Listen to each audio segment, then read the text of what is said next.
दिन में आप उसकी कंपनी में सेक्रेटरी थे और रात में उसके छुपे हुए प्रेमी। एक दिन आप पर कंपनी का राज लीक करने का झूठा आरोप लगा, लेकिन उसने आपका साथ देने के बजाय कहा, गुचेन, या तो माफी मांगो या छोटी पोस्ट पर काम करो। आप मुस्कुराए और बोले, मैं दोनों में से कुछ भी नहीं चुनूंगा। इतना कहकर आपने अपना आईडी कार्ड मेज पर फेंक दिया। मैं नौकरी छोड़ता हूं। फिर अपनी कपल घड़ी उतारकर उसके सामने रखी और कहा, आज से हमारा रिश्ता भी खत्म।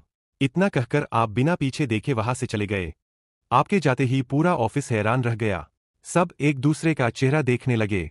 लियू रुयान चुपचाप मेज पर पड़े आईडी कार्ड और घड़ी को देखती रही। उसका चेहरा गुस्से से सख्त हो गया। आप अपनी सीट पर लौटे और बिना कुछ कहे अपना सामान पैक करने लगे। यह फैसला अचानक नहीं था। यह घटना सिर्फ आखिरी वजह बनी थी, क्योंकि लियू रुयान की जिंदगी में अब कोई और आ चुका था। आपने आंखों से बहते आंसू पोंछे, अपना सारा सामान डिब्बे में रखा और ऑफिस छोड़ दिया। लेकिन जैसे ही आप लिफ्ट के पास पहुंचे, सामने एक लड़का आपका इंतजार करता मिला। रुको, सेक्रेटरी गू। आवाज सुनते ही आप रुक गए। कौन जानता है, तुम कंपनी के कुछ जरूरी दस्तावेज तो नहीं ले जा रहे। यह सुनते ही ऑफिस के कई लोग आपकी तरफ बढ़ने लगे। 5 साल तक ईमानदारी से काम करने के बाद भी आज कोई आपके पक्ष में खड़ा नहीं था। एक कर्मचारी बोला, नियम के मुताबिक हमें आपका बॉक्स चेक करना होगा। आपने उसे रोक दिया और शांत आवाज में कहा, मेरे सामान को हाथ लगाने की जरूरत नहीं है। फिर आप सीधे मेई रेन्याओ के सामने पहुंचे। आप देखना चाहते हैं कि मैं क्या लेकर जा रहा हूं? तो ठीक है, ध्यान से देखिए।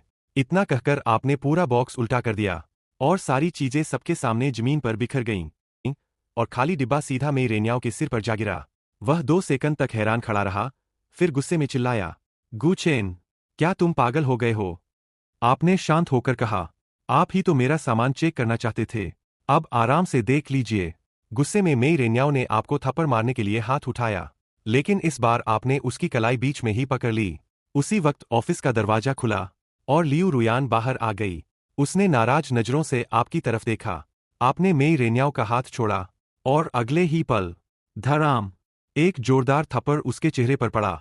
आपने ठंडे स्वर में कहा, ये थप्पड़ तुम्हें वापस कर रहा हूं। मेई रेन्याओ ने गाल पकड़ लिया और गुस्से से चिल्लाया, तुम्हारी हिम्मत कैसे हुई मुझे थप्पड़ मारने की? लेकिन आपने उसकी तरफ देखा तक नहीं। आपकी नजर सिर्फ लियू रुयान पर थी, जो सब कुछ देखकर भी चुप खड़ी रही। उसी पल आपका दिल पूरी तरह टूट गया। आप बिना पीछे देखे वहां से निकल गए और सीधे लियू रुयान के विला पहुंचे। वहां आपने अपनी खरीदी हुई हर चीज कूड़े के बैग में भरकर बाहर फेंक दी। फिर आपकी नजर बगीचे में खिले गुलाबों पर पड़ी।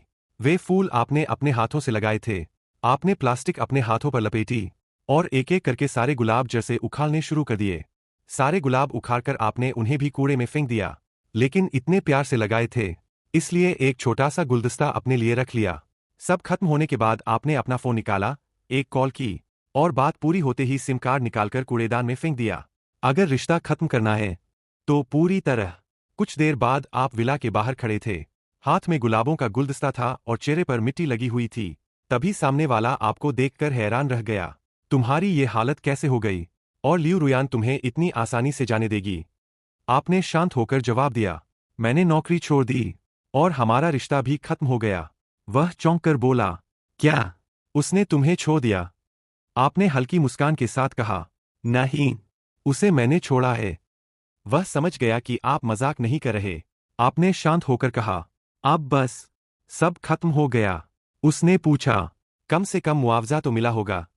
आप मुस्कुराए, न मुआवजा, न हैंडओवर, बस इस्तीफा देकर चला आया। फिर आपने कहा, मेरे घर की भी कोई कमी नहीं है। अब आराम से अपने परिवार के साथ रहूंगा, किसी का सचिव बनकर नहीं। यह सुनकर वह भी कुछ पल के लिए चुप रह गया।